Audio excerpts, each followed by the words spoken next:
Robert McNAMARA was the Secretary of Defense during the Kennedy and Johnson administrations. He was the man responsible for the prosecution of the Vietnam War. Now, McNamara was famous. He previously had been the president of the Ford Motor Company, and he came from MIT, and the whole approach that he had was efficiency. He was one of the first efficiency experts.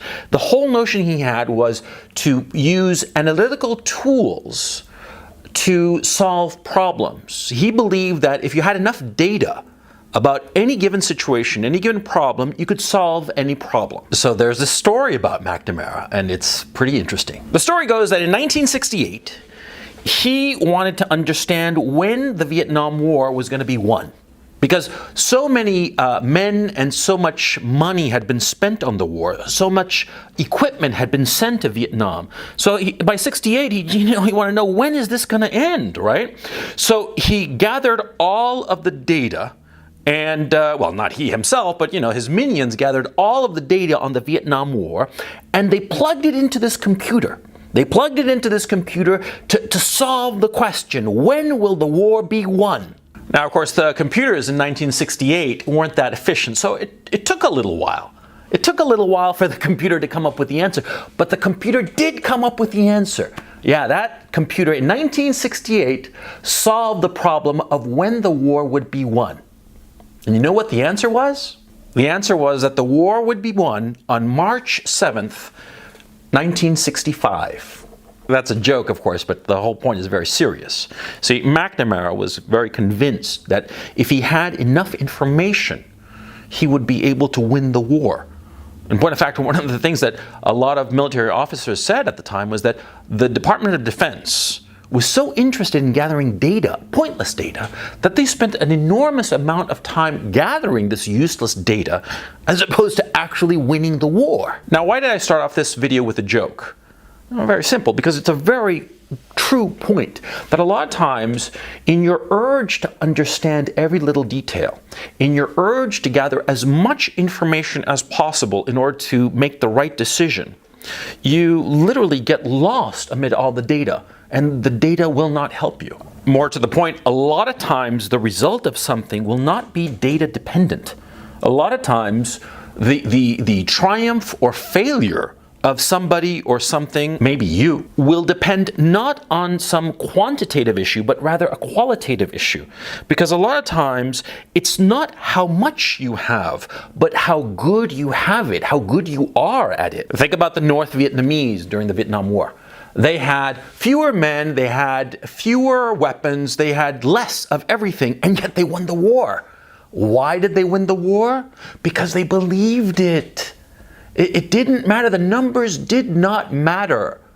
What mattered was the spirit of the men. The North Vietnamese wanted to win more badly than anybody else, and that's why they won. And they took on enormous sacrifices, huge losses in order to win, and they were willing to pay that price to win because they wanted it more. Now, a lot of times you're going to find that it's smart to use quantitative methods to figure out which path to take. It's smart to use quantitative methods to figure out whether something will be successful or not. But you're going to find a lot of times in your life that the quantitative data is not the most important data.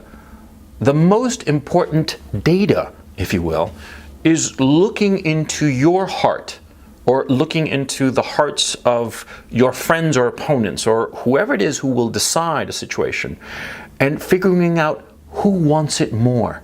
Because in my own experience, I've noticed that who wants it more is the real quantitative question. A lot of times, the man who wants it more will win, no matter the obstacles. Now, this has been true in my own case a lot of times. A lot of times I've wanted something more, and because I've wanted something more, I've not locked myself into one path or another path. I've just tried everything in order to succeed. And those times in my life were successful. The flip side is that sometimes when I was most calculating, when I was most careful in terms of analyzing a situation, I often has not failed, because I relied too much on the quantitative as opposed to the qualitative.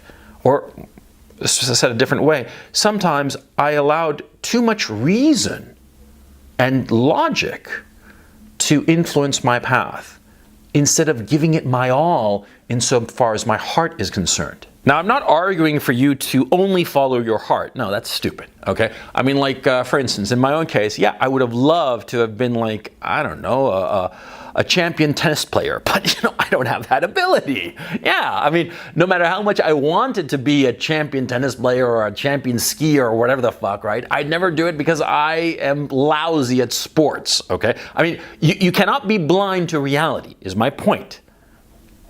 But that said, you cannot allow the numbers game or calculation to blind you.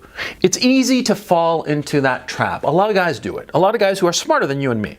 Guys, well, like McNAMARA.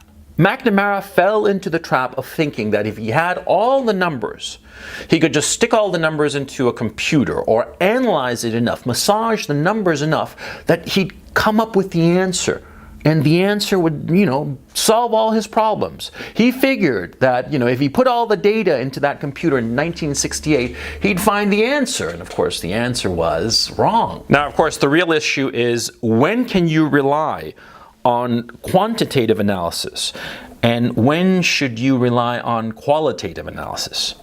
And of course, it's impossible to figure that question out. See, that's the point, that's the problem. You cannot figure out when one method is better than the other method. There's no law or algorithm or rule of thumb or anything that can help you, okay? I mean, if there were such a thing, then nobody would ever make bad decisions, now would they? The best rule I can come up with is to sort of like use quantitative analysis at the beginning of the problem. Use it and try to figure it out.